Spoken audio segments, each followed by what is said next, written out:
Hi everyone, I just have a very quick tutorial on how to integrate Zoom with Canvas, and also a quick run through of what you need to do for this activity. And before I get started, let me say that the information on the previous page about how to integrate Zoom with Canvas is far more thorough than what I'm doing here. This is just a quick add-on to that. The previous resource is, about as thorough of a walkthrough as you could hope for. So here's what you want to do. You want to get into your Canvas sandbox, right? Go to settings.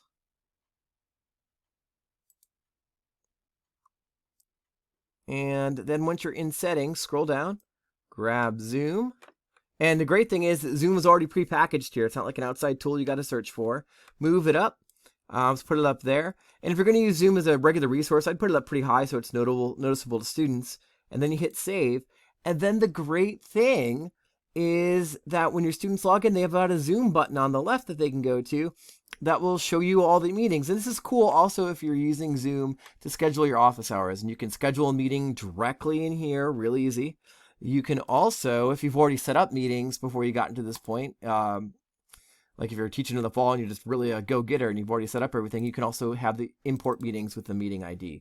Very easy. So if you're using this for universal office hours, even if you're not using it for class meetings, you're doing a ground course and you want to hold some online office hours or something, you can do it this way. And then students just have access to the meeting. It's that easy. And you also have access to the meeting here. So it's a really useful way of just making Zoom more visible. And then once you set this up, you add Zoom and you schedule a meeting. You just take a quick screenshot of this screen here and you submit that screenshot and you're good to go. You're on to the next activity.